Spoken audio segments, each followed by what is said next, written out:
Welcome to the Patriot Cast, your number one spot for everything New England Patriots.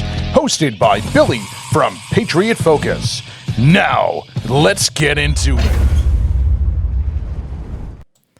What's up, everyone? I'm Billy with Patriot Focus. Welcome to the Patriot Cast.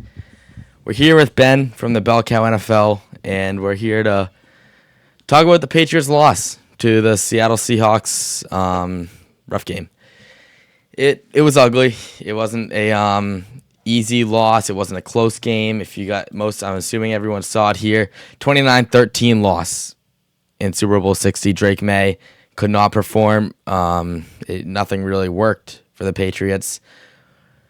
Josh McDaniels, not great play calling. We'll get into that. Offensive line, they couldn't hold up against the Seahawks defense, which we did talk about on Wednesday when me and Ben talked. We said, it could be a game in the trenches. It could be one over there, and, the Seahawks won that. So before we get started, everyone, make sure to go follow Patriot Focus on all your social media platforms for all your daily content. And if you guys want to see the show anywhere else, Amazon Music, Spotify, and YouTube, if you guys want to go check it out. So, Ben, thanks for joining today once again. Seems like we do a recap every single week, so it's always fun to do it with Ben. Always fun having him on.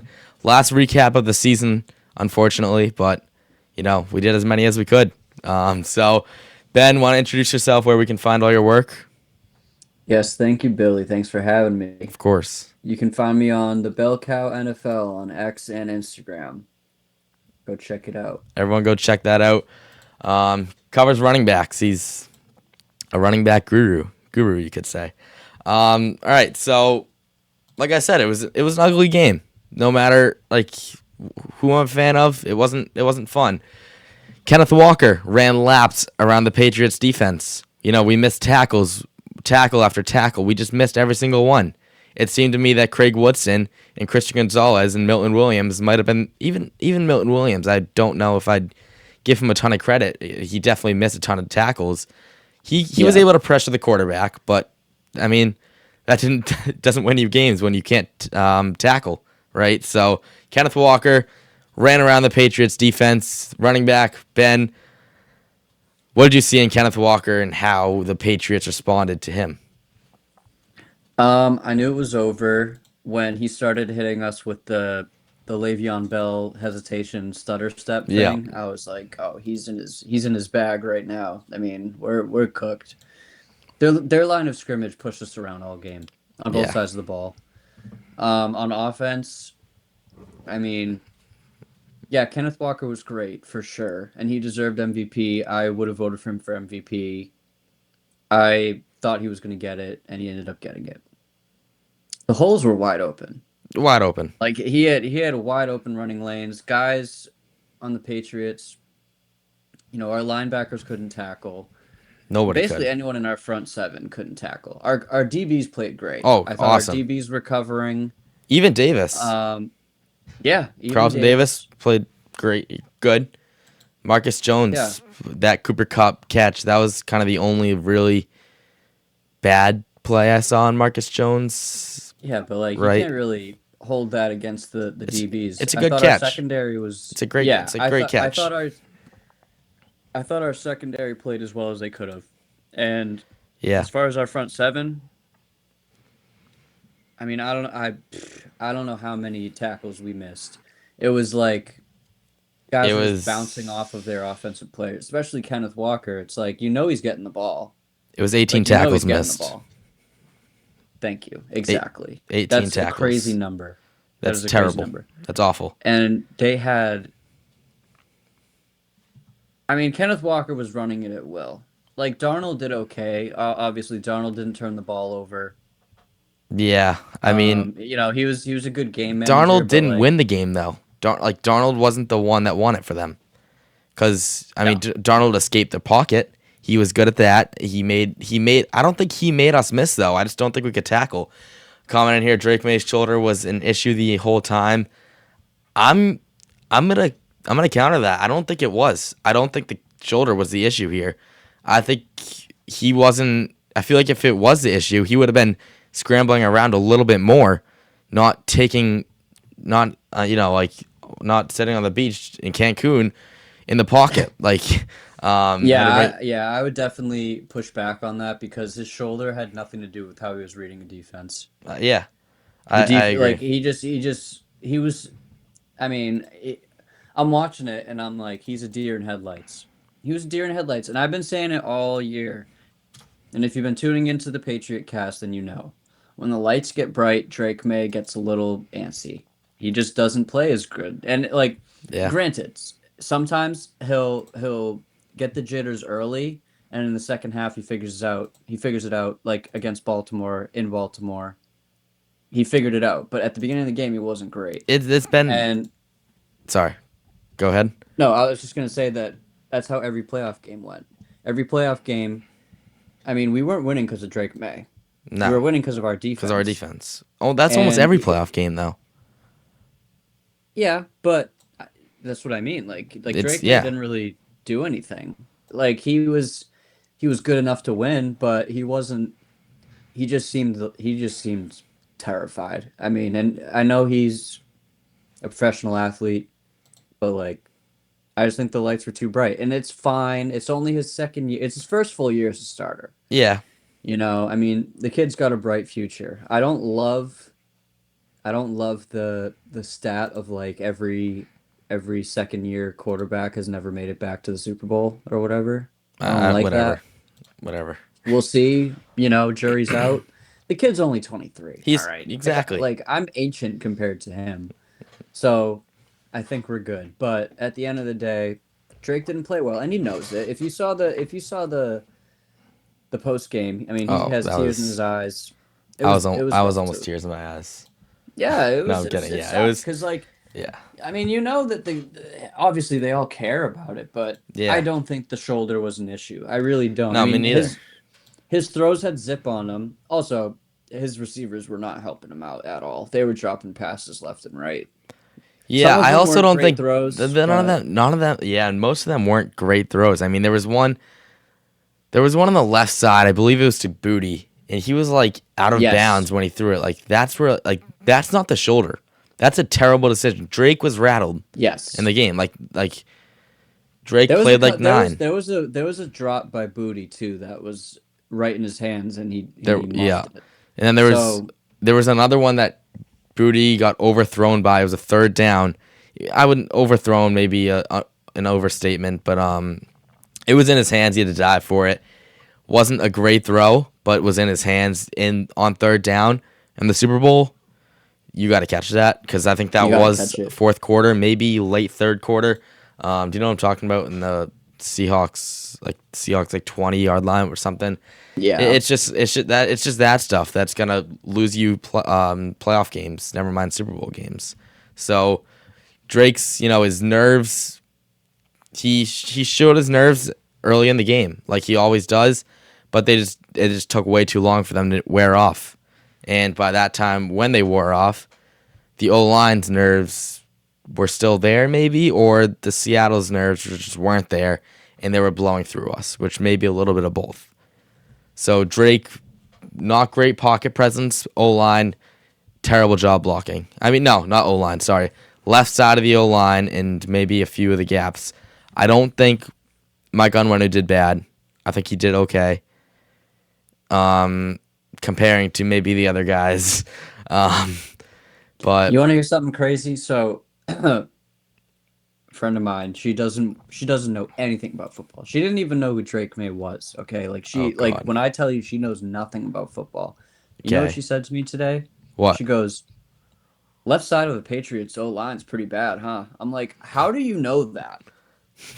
She watched the game. She watched the game for like 5 minutes and she knew that. Yeah, I mean, it was that obvious. Yeah, it was bad. I think that's very telling. Yeah, I mean, it was the O-line was terrible. It's not like ever since Will Campbell's injury, which we'll get more into Will Campbell now or later. I want to talk a little bit about Drake first. But ever since his injury, he's just been off. Terrible. I guess. Yeah. Yeah, terrible. That's a better word for it. He hasn't been great. But no, let's get into Drake Maye. Let's get into some of his performance. Overall, terrible performance. Fourth quarter, a little bit better. I'm not giving him any credit, though. Like we said, he was pressured all game. There's not many players. There's probably next to no players that's able to take 21 sacks in their first 4 playoff games of their career, by the way, and still play at their best level. Like Drake being sacked 21 times in the postseason, by the way, is a record in NFL history. He's not going to be able to play like he was versus the Falcons, versus the Bengals, versus all these teams that, like, and I will say we had a weak schedule. We had a pretty easy schedule, but we responded to it really well. And like, what are we supposed to do about our schedule? And maybe you can see our schedule as a downfall, because then we get into the playoffs and we're facing teams that we haven't seen before, that we haven't seen that level of play. Granted, we beat a lot of teams, better seed, but I mean, how much does it matter when once we get in the playoffs, we're not prepared for all these strong defenses and stuff like that. But I mean, yeah, Drake had an average time to throw of 2.56 seconds in the first half. That's the worst of all. That's worst all season. 1 Mississippi, 2 Mississippi. That's how much time. Like it's pathetic how bad our O-line did, and Josh McDaniels didn't help. We're gonna get into him later as well. We're gonna have a little segment of pick and choose, however you want to call it. But yeah, it was ugly. And then also I want to bring this up too. Seattle is a team that doesn't blitz. They did not blitz in the regular season, even throughout the postseason. Drake Maye when blitzed before. So like blitzing, I think when I going into this game, blitzing was the last thing I thought would bother Drake Maye, because maybe Will Campbell, but the blitz actually coming in, I wasn't too worried about it, because Drake Maye, when blitzed before Super Bowl 60, had 1,800 yards, 16 touchdowns, 1 interception, and a 115.8 passer rating. That's all season besides the Seahawks game. So, I mean, I thought he was going to respond to the pressure pretty well. He didn't, clearly. But and I also thought Seattle wouldn't blitz as much. What do you think? They didn't have to. They were getting home with 4 guys. They were just rushing 4 every time. No, I think there was a few times where they'd bring a corner in. They'd bring. Oh no, you're right. Yeah, they'd bring. Witherspoon was getting in there. Sometimes they'd bring even 7. Like Seahawks had the top 5 lowest blitz rate coming into this game. Josh McDaniels, Drake Maye, even the O-line, they couldn't adjust to it. We were playing maybe for a lot more, definitely a lot less blitz. Even when they weren't blitzing, they were sitting back in zones and they were just rushing 4. And it's like they're still getting home. And exactly. Okay. And that's why there was no run game to speak of either. Mm-hmm. I mean, it doesn't help that Travion Henderson can't find a gap. And bring him on the outside too. Bring Travion Henderson on the outside. If we see that halfback draws aren't working, well, I don't know why we're doing that. Well, I don't know why we're doing a halfback draw, by the way. If we see it doesn't work, Josh McDaniels, why keep doing it? You're in the Super Bowl. You have to adjust. That was the biggest thing of this game, is we weren't able to adjust. When we adjusted, it was the fourth quarter. We were down 19-7. Things don't work like that in the Super Bowl, where we're not going to get, a cupcake walk to a Super Bowl win. And I haven't been talking with the schedule all year. I haven't been huge on that, but it's tough to have a tough schedule and then go face the Seahawks, one of the best team in the league, and get wiped on them, especially with not a fully healthy team. Actually, this really doesn't have to do with the Patriots, but I don't think the Vikings should have let Darnold go. I mean, I said that when it happened. I'm not going to lie. I do think at the time, I thought they should have. I did not think it was a bad decision. Really? But I did. I'm fine with J.J. McCarthy. I'm not going to lie. I hate Darnold. I've never thought he was a good quarterback. He proved me wrong. That's for sure. But I'm just not going to lie here. I did not think Darnold was all that good. All right. Yeah, we disagree on that. Yeah, we did. You were right there. You were definitely right. I was I like, definitely have the that's a wrong terrible prediction there, decision. but But that's all right. But you make excellent points about Travion Henderson. thank you. I did love the end around play he got. I did too. They That was a brought good play call. and then think about it, like Kenneth Walker, most of his runs were on the outside. I Oh my mean, God. so, Yeah, he was just he it was was still all not off tackle stopped. stuff.